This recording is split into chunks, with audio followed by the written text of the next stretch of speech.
से आवाज Motilal Oswal live studio में आप सभी का स्वागत है। आप देख रहे हैं खिलाड़ी नंबर 1। मैं हूं आपके साथ श्रेया ठाकुर और आज का बड़ा दिन आरबीआई मॉनेटरी पॉलिसी थी आज जो कि संपन्न हो गई और कुछ खास एक्चुअली हुआ नहीं पॉलिसी में। आरबीआई ने दरों में कोई बदलाव नहीं किया। रेपो रेट आप देखिए 5.25% पर बरकरार, एमएसएफ रेट भी 5.5% पर बरकरार और एसडीएफ 5% पर रहा है। लेकिन आरबीआई गवर्नर ने कुछ बातें कही। एक तो उन्होंने एमपीसी का रुख न्यूट्रल रखा, साथ ही ग्रोथ आउटलुक की स्थिति को पॉजिटिव बताया है उन्होंने। साथ ही यूएस और इंडिया ट्रेड डील पर भी बातें कही गई। उन्होंने कहा कि एक्सपोर्ट और निवेश को इससे बल मिलेगा। तो ये कुछ चीज़ें, साथ ही जीडीपी प्रोजेक्शन भी बढ़ाया गया और फिनेंशियल 26 के लिए भी बढ़ाया गया। 27 के Q1 और Q2 के लिए भी आंकड़े बढ़ाए गए हैं। इसके अलावा मौजूदा पॉलिसी की जो मिनट्स हैं वो 20 फरवरी को आएंगे। साथ ही अगली पॉलिसी बैठक जो है वो 6 और 8 अप्रैल को जारी होगी, तो वहाँ पर इंतज़ार रहेगा फिर रेपो रेट को लेकर क्या निकल कर सामने आता है वो सिर्फ और सिर्फ सीएनबीसी आवाज़ पर देखेंगे आप। लेकिन इस आरबीआई मॉनेटरी पॉलिसी की बड़ी बातें हमने आपके सामने रख दी। चलिए मार्केट के तरफ बढ़ते हैं और मार्केट निफ्टी देखिए 104 अंक नीचे ही, ये कुछ खास परफॉर्मेंस नहीं है। हालांकि निचले स्तरों से थोड़ी सी रिकवरी दिखाने की कोशिश की है निफ्टी ने। एक बार बैंक निफ्टी की भी स्थिति रखिएगा सामने। और बैंक निफ्टी आप देखिए निफ्टी के कंपैरिजन में तो थोड़ा ज़्यादा टूटता हुआ, इनफैक्ट 300 अंकों से ज़्यादा की गिरावट यहाँ पे डेज लो के आसपास ही है बैंक निफ्टी। ब्रेथ भी थोड़ी ज़्यादा डिटोरिएट होती हुई अब ख़राब लग रही है। 624 अंक की भारी बिकवाली मिड कैप स्मॉल कैप की भी तस्वीर रखिए और आंकड़े रखिए हमारे दर्शकों के सामने। यहाँ पे भी करीब 1.5% की गिरावट है। तो ब्रेथ की स्थिति काफ़ी ख़राब नजर आएगी। जाहिर तौर पर डिक्लाइंस के फेवर में है मार्केट। ज़्यादा शेयर्स जहाँ पर बिकवाली होती हुई नजर आ रही है। एक बार वो भी आंकड़े रख देते हैं आपके स्क्रीन पर। और अगर मैं एग्जैक्ट आपको बताऊं तो देखिए 703 मात्र ऐसे स्टॉक्स जहां पर थोड़ी बहुत खरीदारी, लेकिन 2090 स्टॉक्स जहां पर बिकवाली हावी होती हुई। लेकिन इस बिकवाली को कंट्रीब्यूट कौन कर रहा है? निफ्टी के कंट्रीब्यूशन प्लेट रखते हैं। सबसे ज्यादा आईटी पैक से काउंटर्स दिखेंगे आपको। टीसीएस, इन्फोसिस कंट्रीब्यूट करते हुए इस गिरावट में। वहीं एचडीएफसी बैंक भी है और एसबीआई भी। आफ्टर मॉनेटरी पॉलिसी जाहिर सी बात है थोड़ा सा डेंट पड़ता हुआ। और भारतीय एयरटेल के नंबर्स अच्छे आए, ब्रोकरेजेस भी पॉजिटिव, तो ये थोड़ा चलता हुआ। वहीं आईटीसी, रिलायंस और आईसीआईसीआई बैंक साथ दे रहा है। देखिए रिलायंस और भारतीय एयरटेल साथ देते हुए, लेकिन जिस कदर मार्केट टूट रहा है वो कंट्रीब्यूशन आती हुई नजर नहीं आ रही है। और बैंक निफ्टी के आईसीआईसीआई, एक्सिस, कोटक बैंक कहीं ना कहीं संभालने की कोशिश कर रहे हैं, लेकिन जो सूची है गिरने वालों की वो ज़्यादा है। एसबीआई, एचडीएफसी बैंक, इंडसइंड और बैंक ऑफ बड़ौदा प्रेशर बनाते हुए मार्केट्स पर। तो बड़ा सवाल ये कि मॉनेटरी पॉलिसी जो बड़ा इवेंट था उसको भी हमने अब कवर कर लिया, डाइजेस्ट कर लिया। अब यहाँ से दिशा दशा क्या तय होगी मार्केट पर उसको समझेंगे। लेकिन अब शो शुरू करते हैं और हमारे खिलाड़ी भी हमारे साथ मौजूद हैं। पूरे हफ्ते हमारे साथ रहे आईडीबीआई कैपिटल की क्षितिजा साल्वी जी, प्रूडेंट कॉर्पोरेट के प्रदीप होचंदानी जी और एसएसजे फाइनेंस के विरल छेड़ा जी। आप तीनों का ही बहुत स्वागत है सीएनबीसी आवाज़ में और खिलाड़ी नंबर 1 में। Very good morning to everyone. चलिए फटाफट से आप तीनों का ही रिटर्न कार्ड देख लेते हैं। क्या स्थिति? फ्राइडे का सेशन है, इस हफ्ते का आखिरी कारोबारी सेशन, और स्थिति आपके सामने है। सभी के जो पोर्टफोलियो हैं वो पॉजिटिव रिटर्न दे रहे हैं। और पहले पायदान पर प्रदीप होचंदानी जी का पोर्टफोलियो है 14.5% का पॉजिटिव रिटर्न इनके पोर्टफोलियो से आता हुआ। दूसरे पायदान पे विरल छेड़ा जी है, इनका पोर्टफोलियो 12.5 से 13.25% से के करीब रिटर्न दे रहा है। वहीं क्षितिज का पोर्टफोलियो भी अगर आप देखें तो करीब 8% का पॉजिटिव रिटर्न देता हुआ। अब रख दीजिए प्रदीप होचंदानी जी का पोर्टफोलियो, क्या क्या एक्शन लिया उन्होंने अपने पोर्टफोलियो में, कौन से स्टॉक से की है प्रॉफिट बुकिंग। टोरेंट पावर और टाटा स्टील जैसे काउंटर्स को भी होल्ड करके चल रहे हैं। वहीं ल्यूपिन और साथ ही ऑयल इंडिया से किया है exit. Pradeep ji good morning, बताइए आज के लिहाज से कौन सा स्टॉक? Good morning everyone. एक जो स्टॉक में जोड़ना चाहूंगा वो अदानी पावर का रहेगा। स्टॉक में 2 दिन पहले एक बड़ा ब्रेकआउट कंफर्म हुआ था एक अच्छे वॉल्यूम के साथ। कल के सेशन में हालांकि कूल ऑफ हुआ था, पर मुझे लगता है ओवरऑल पैटर्न काफी एंकरेजिंग है, तो ये एक अच्छे रिटर्न दे सकता है आने वाले सप्ताह में। 152.60 के करंट रेट पे अदानी पावर को जोड़ेंगे। 144 का स्टॉप लॉस रहेगा। 175 यानी कि 175 के इसमें टारगेट रहेंगे। अदानी पावर निचले स्तरों से अच्छी रिकवरी के साथ कर रहा है कारोबार। 175 के टारगेट देख रहे हो, 144 का स्टॉप लॉस लगाना है। प्रदीप जी कह रहे हैं कि अदानी पावर में पैसे बन सकते हैं तो रखिए अपने रिडार पर। क्षितिजा जी का भी पोर्टफोलियो स्कैन कर लिया जाए, इन्होंने क्या किया अपने पोर्टफोलियो में, देख लेते हैं, वो समझ लेते हैं और वो जानना जरूरी है आपके लिए। बिरला सॉफ्ट से कर ली है प्रॉफिट बुकिंग। आईटी स्पेस अगर आप देखें तो बैकफुट पर है, लेकिन बिरला कल थोड़ी बहुत स्ट्रेंथ दिखा रहा था। अच्छा, जेएसडब्ल्यू स्टील को अभी भी होल्ड कर रही हैं क्षितिजा जी। क्षितिजा जी बताइए आज के लिहाज से कौन सा स्टॉक आ रहा है मन में? पहला स्टॉक रहेगा चेन्नई पेट्रो का, क्योंकि कल जो है जो रेंज था वो ब्रीच किया था, तो मुझे लग रहा है कि मोमेंटम कंटिन्यू रहेगा, तो हाईयर साइड में 990 का टारगेट रहेगा और 867 का स्टॉप लॉस रहेगा चेन्नई पेट्रो के लिए। चेन्नई पेट्रो 867 एक बार रखिएगा स्क्रीन पर। हाँ, स्टॉप लॉस ये मेंटेन कीजिए। टारगेट दोबारा दोहराएंगे? टारगेट 990।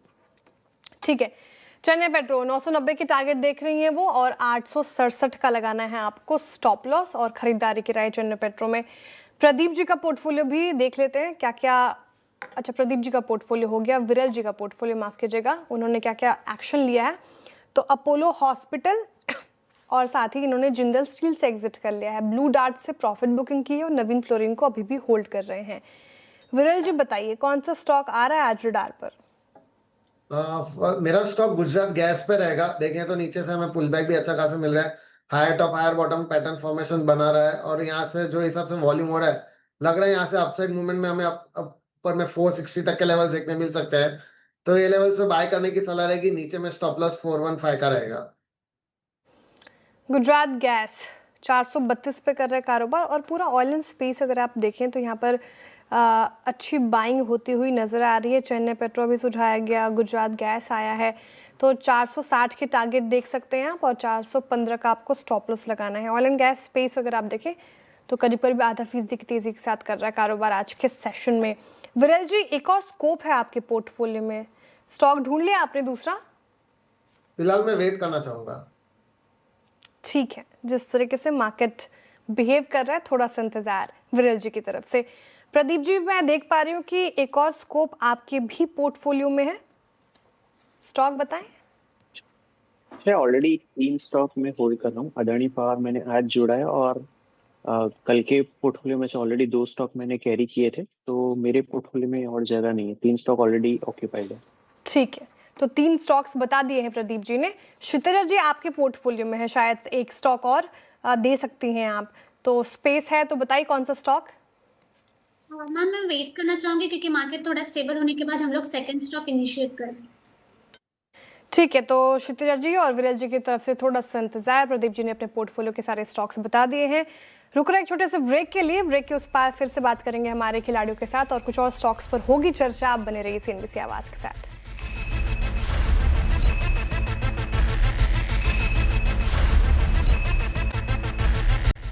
वेलकम बैक, आप देख रहे हैं खिलाड़ी नंबर 1 सीएनबीसी आवाज पर। चलिए, वक्त हो रहा है अब बर्जो पेंट्स के मैनेजमेंट के साथ बातचीत की जाए क्वार्टर 3 नतीजों पर। और तीसरी तिमाही में अगर कंपनी के मुनाफे की बात करें तो 8% की गिरावट रही है। एबिटा और मार्जिन में भी थोड़ा दबाव दिखा है, हालांकि रेवेन्यू में हल्की ग्रोथ रही। नतीजों और ग्रोथ आउटलुक पर विस्तार से बात करने के लिए हमारे साथ है कंपनी के MD and CEO Abhijit Roy ji. Abhijit ji, good morning और स्वागत है आपका सीएनबीसी आवाज पर खिलाड़ी नंबर 1 में। अभिजीत जी, आंकड़े देख रही थी मैं, क्वार्टर 3 में 8 से 9% वॉल्यूम ग्रोथ के बावजूद प्रॉफिट जो है वो साल दर साल गिरा है। क्या ये सिर्फ एक्सेप्शनल आइटम्स का इम्पैक्ट माने, या मार्जिन्स में भी स्ट्रेस लगता है आपको?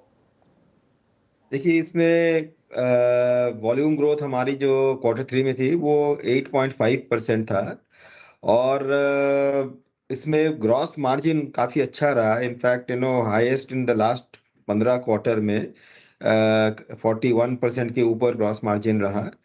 लेकिन जो एबिटा था वो 16.1, लास्ट ईयर वो 16.2 था, तो नज़दीक है लेकिन थोड़ा से नीचे ही था, 0.1% सिर्फ। ये जो वॉल्यूम वैल्यू गैप है, उसके कारण थोड़ा से जो है एबिटा और प्लस वैल्यू ग्रोथ उतना नहीं आया जितना वॉल्यूम ग्रोथ आया।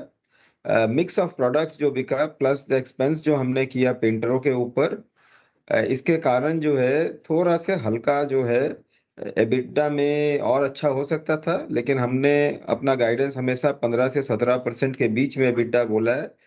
उस हिसाब से 16.1 इज अ गुड एबिटा। ठीक है, ठीक है अभिजीत जी, लेकिन लेबर कोड कॉस्ट्स और वेयर हाउस फायर को एक्सक्लूड करें तो Q3 अर्निंग्स कैसी होती है नॉर्मली, और नॉर्मलाइज्ड पैट क्या समझे? नॉर्मलाइज पैट फिर ग्रोथ में आता है। एक्चुअली लेबर कोड का जो लेबर कोड्स के जो रूल के हिसाब से तो सभी कंपनीज को हमारे इन आर केस करीबन 50 करोड़ इसमें हमको प्रोविजन करने पड़ा। तो ये एक out of the way entity है जो वन टाइम है। ये 50 करोड़ अगर नहीं रहता तो उतना तक बढ़ जाता है। ऑफ कोर्स एक डिविडेंड इनकम हमारा जो नेपाल से आता है स्टैंड अलोन में, वो आता है, वो अलग से आया था। तो लेबर कोड के चक्कर में हमको 50 करोड़ की हिट हुआ। अगर उसको हटा के देखें तो फिर हमारा जो है पैट में ग्रोथ आता करीबन 5% के ऊपर। ठीक है। अच्छा अभिजीत जी, ये बताइए कि मॉनसून और फेस्टिव इम्पैक्ट तो रहा है Q3 में, शॉर्टर फेस्टिव था तो उसका इम्पैक्ट दिखा Q3 में, लेकिन Q4 में क्या डिमांड रिकवरी दिखेगी या फिर स्लो डाउन थोड़ा और स्ट्रेच हो सकता है? तो ऐसा है कि अक्टूबर से November, October was negative because of monsoon, season भी छोटा था काफी, तो इसलिए नेगेटिव हो गया सारे इंडस्ट्री के लिए ही। अक्टूबर वाज अ प्रॉब्लम। अब नवंबर में पॉजिटिव हुआ और फिर दिसंबर में उससे ज्यादा हुआ, अब जनवरी में उससे भी थोड़ा सा ज्यादा हुआ है। तो इट इज प्रोग्रेसिवली इम्प्रूविंग। जितना हमें उम्मीद था उतना नहीं हुआ है, लेकिन progressively it is moving in the right direction. तो इसलिए हमें ये लग रहा है कि आगे चल के और अच्छा होगा, बेहतर होगा। फर्स्ट क्वार्टर में अच्छा होगा और सेकंड क्वार्टर से काफी ज्यादा अच्छा होगा। एक तो एडवांटेज ये भी मिलेगा कि नेक्स्ट ईयर जो है बेस इफेक्ट मिलेगा हमें एडवांटेज, कि इस साल म्यूटेड ग्रोथ रहा तो सेकंड क्वार्टर में और थर्ड क्वार्टर में हमें नेक्स्ट ईयर जो है वैसे ही ग्रोथ थोड़ा से ज्यादा मिलेगा। तो आप ये कह रहे हैं कि म्यूटेड Q3 के बावजूद आप कॉन्फिडेंट है फाइनेंशियल 26 के वॉल्यूम ग्रोथ और मार्जिन गाइडेंस को लेकर? जी, मतलब 26-27 जो साल होगा उसमें हमें लगता है कि मच बेटर होगा कंपेयर टू 25-26। ओके अभिजीत जी, बहुत बहुत शुक्रिया हमारे साथ जुड़ने के लिए और तमाम सवालों के जवाब देने के लिए। बहुत शुक्रिया आपके वक्त के लिए। एक बार बोजो पेंट्स का स्टॉक भी दिखा दीजिए। निचले स्तरों से थोड़ी सी रिकवरी दिखाने की कोशिश की है। एक चार्ट चेक इनफैक्ट हम ले सकते हैं इस पर्टिकुलर काउंटर पे। प्रदीप जी आप ही देख लीजिए बोजो पेंट्स, नतीजे थोड़े ठंडे ही रहे हैं। शॉर्टर फेस्टिव का इम्पैक्ट देखने को मिला, मॉनसून भी था, लेकिन चार्ट्स क्या इंडिकेट कर रहे हैं आपको? क्या यहाँ निचले स्तरों से रिकवरी की उम्मीद देख रहे हैं या फिर पेन परसिस्ट करेगा चार्ट्स पर? देखिए 2026 की शुरुआत तो खराब हुई है। स्टॉक ईयर टू डेट अभी तक 13.5% डाउन है। ओवरऑल ट्रेंड भी नेगेटिव ही बना हुआ है। हमारे हिसाब से जो नेक्स्ट मेजर सपोर्ट आएगा वो करीबन 435-436 के आसपास आएगा, जहाँ पे इसकी लॉन्गर टर्म में देखें तो 500 हफ्ते की मूविंग एवरेजेस प्लेस्ड है। ऑन द हायर साइड इसका इमीडिएट हर्डल है करीबन 485 पे। तो 485 जब तक क्रॉस नहीं होता तब तक इसमें short term negative view hold करना चाहिए। और लार्जर पर्सपेक्टिव से जो इसका 200 डीएमए है 546 का, वो एक मेजर रेजिस्टेंस रहेगा। तो ट्रेडिंग और इन्वेस्टमेंट दोनों ही नजरिए इस पे नेगेटिव है। इन्वेस्टमेंट और ट्रेडिंग दोनों पर्सपेक्टिव से थोड़ा कॉशियस है बोजो पेंट्स को लेकर। नेगेटिव साउंड कर प्रदीप जी, एक महीने में 12% की करेक्शन बोजो पेंट्स में, और पिछले साल भी कुछ खास रिटर्न्स मिले नहीं हैं। चलिए खैर, इस नोट पर ले रहे हैं एक छोटा सा ब्रेक के उस पर और भी कुछ। वेलकम बैक, आप देख रहे हैं खिलाड़ी नंबर 1 CNBC आवाज़ पर। चलिए वक्त हो रहा है शो को वाइंड अप करने का, लेकिन फटाफट से एक पोर्टफोलियो चेक हमारे खिलाड़ियों का लेकर आते हैं। क्षितिजा जी ने JSW स्टील और चेन्नई पेट्रो बताया था, यहाँ पर थोड़ा फ्लैट देखने को मिल रहा है दोनों ही काउंटर से रिटर्न्स। इसके अलावा प्रदीप जी ने का पोर्टफोलियो में जो स्टॉक है उससे टाटा स्टील से नेगेटिव रिटर्न मिल रहा है, वहीं अदानी पावर से अच्छे रिटर्न्स 1.5% की करीब और टॉरेंट पावर भी करीब 1% का रिटर्न देता हुआ नजर आ रहा है। विरल जी का पोर्टफोलियो गुजरात गैस से थोड़ा नेगेटिव रिटर्न, वहीं नवीन फ्लोरिन से लगभग 1% का पॉजिटिव रिटर्न मिलता हुआ। मुनाफा का मीटर क्या कह रहा है? आज का आखिरी सेशन इस हफ्ते का, लेकिन आधा दिन बाकी है तो ध्यान रखिए फेरबदल हो सकता है।